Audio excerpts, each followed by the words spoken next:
Good morning students. हम मनोवृत्ति परिवर्तन के सिद्धांत कर रहे हैं। मनोवृत्ति परिवर्तन के सिद्धांत में हमने जो पिछले वीडियो में सिद्धांत किया है उसका नाम है हाइडर का संतुलन सिद्धांत। हाइडर ने बैलेंस थ्योरी दिया था। हाइडर ने बैलेंस थ्योरी को अपने जो 3 एलिमेंट्स हैं उनको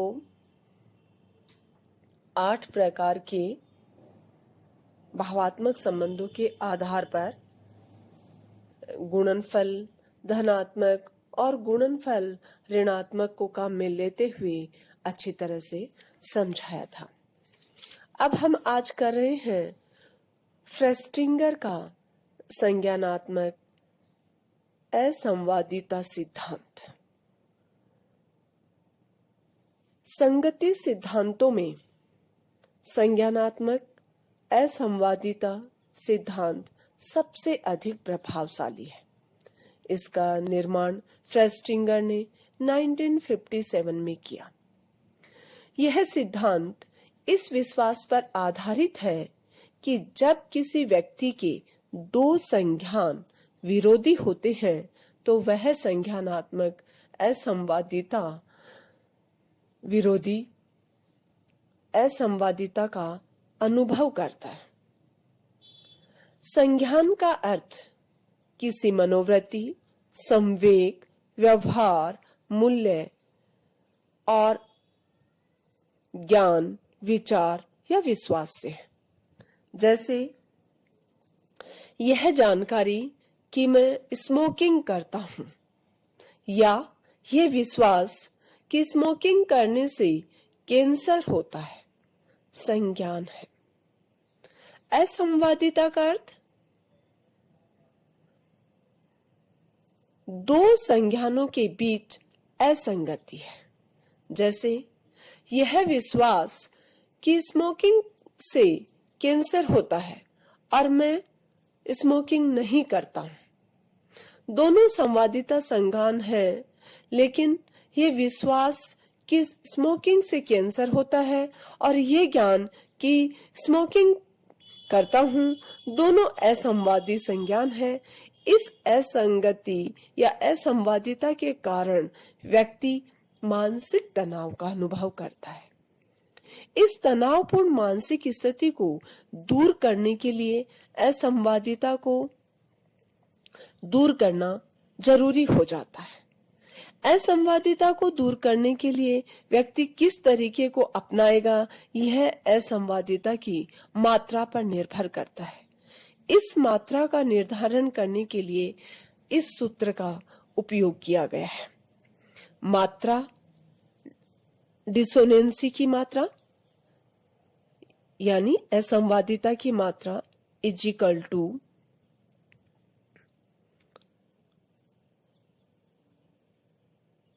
असंवादिता संज्ञान की संख्या इंटू महत्व अपॉन संज्ञान संवादी संज्ञान की संख्या इंटू महत्व। तो इस सूत्र के माध्यम से असंवादिता की मात्रा का पता लगाया जा सकता है।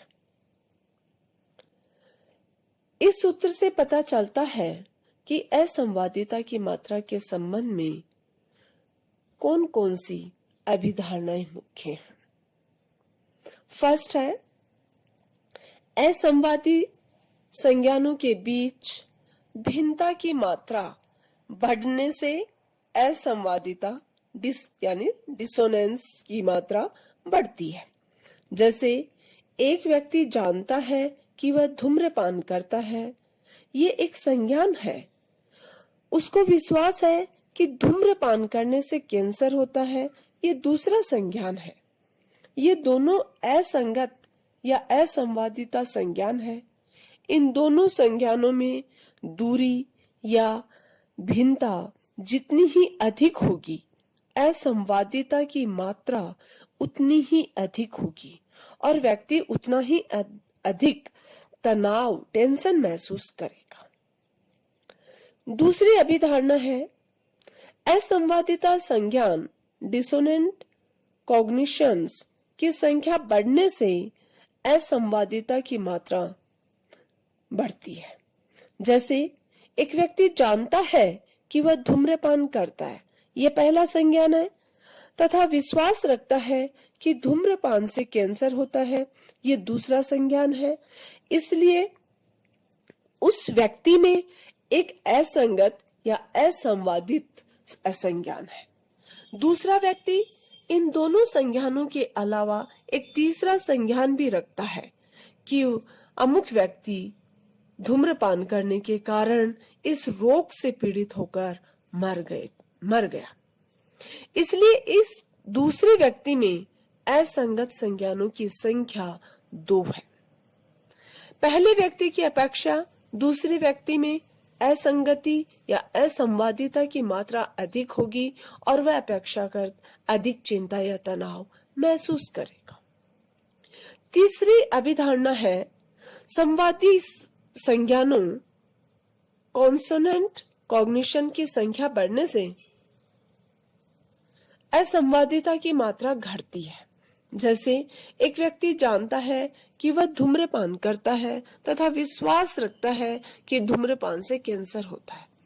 वे दोनों असंगत या असंवादित संज्ञान हैं।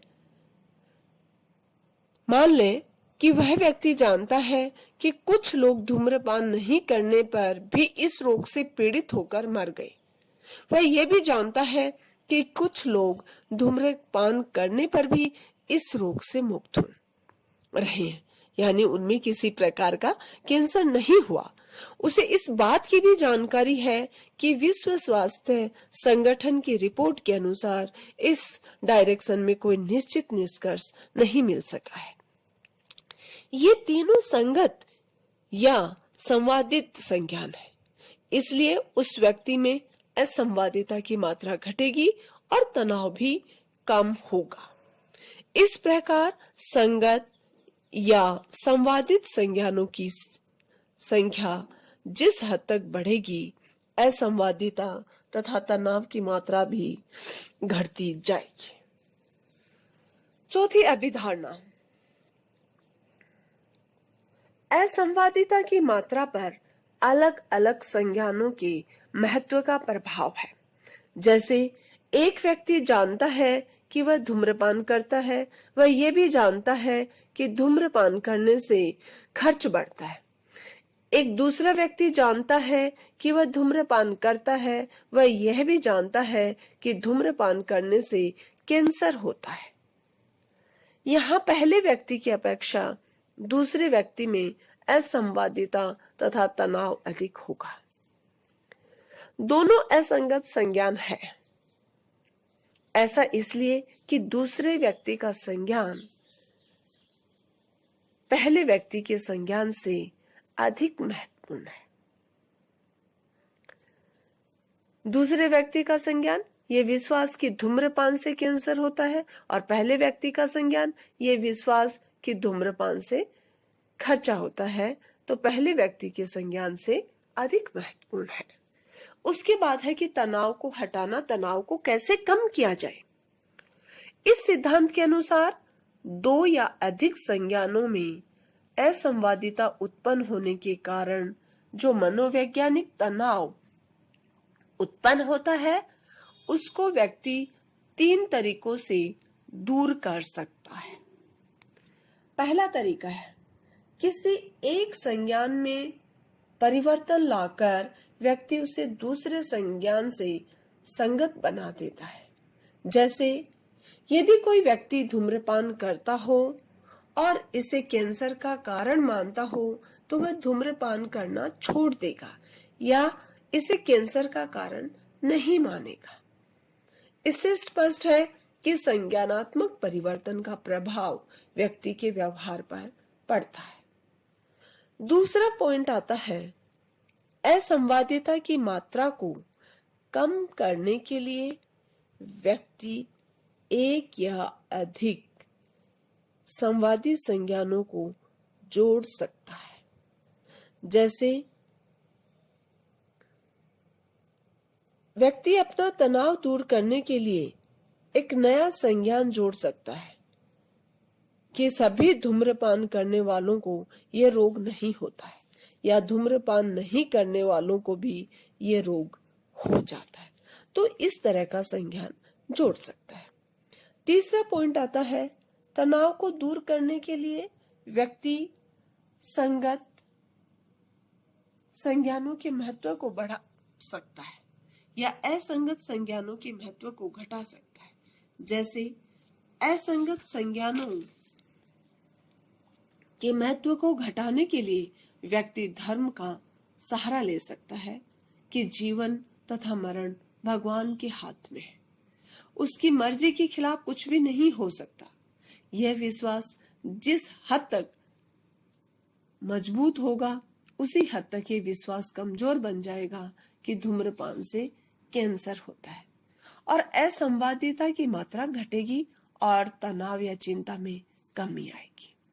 इसी प्रकार जिस सीमा तक ये विश्वास मजबूत बन जाएगा कि धूम्रपान नहीं करने वाले को भी कैंसर होता है तथा सभी धूम्रपान करने वालों को ये रोग नहीं होता, उस सीमा तक असंवादिता तथा तनाव की मात्रा में कमी आएगी। इस प्रकार फ्रेस्टिंगर का मानना है कि संज्ञानात्मक तत्वों में असंवादिता के कारण उत्पन्न तनाव को दूर करने के लिए व्यक्ति अपनी वर्तमान मनोवृत्ति में परिवर्तन लाता है। फेस्टिंगर तथा कार्ल स्मिथ ने 1959 में अपने अध्ययन से संज्ञानात्मक असंवादित सिद्धांत का दृश्य विधान को स्पष्ट किया है। अध्ययन में अपने विश्वास के ठीक विपरीत मनोवृत्ति अपनाने के लिए एक परिस्थिति में परियोजकों को $1 तथा दूसरी परिस्थितियों में $20 दिया गया। तीसरी परिस्थिति को नियंत्रित रखा गया, जिसमें किसी तरह का प्रोत्साहन इंसेंटिव नहीं दिया गया। पहली परिस्थिति में असंवादिता अधिक पाई गई। इस प्रयोग के आलोक निरीक्षण में 3 तरह के निष्कर्ष प्राप्त किए गए। पहला निष्कर्ष, जब व्यक्ति को अपने विश्वास या मनोवृत्ति के विपरीत कार्य करने के लिए बाध्य किया जाता है तो वह असंवादिता महसूस करता है, जिससे मनोवृत्ति परिवर्तन की संभावना बन जाती है। दूसरा निष्कर्ष, बाध्य करने वाली उत्तेजना या प्रोत्साहन अधिक शक्तिशाली होता है तो असंवादिता कम होती है और वर्तमान मनोवृत्ति में कम परिवर्तन होता है। तीसरा पॉइंट है, बाध्य करने वाली परिस्थिति कम शक्तिशाली होती है तो असंवादिता अधिक होती है और वर्तमान मनोवृत्ति में अधिक परिवर्तन होता है।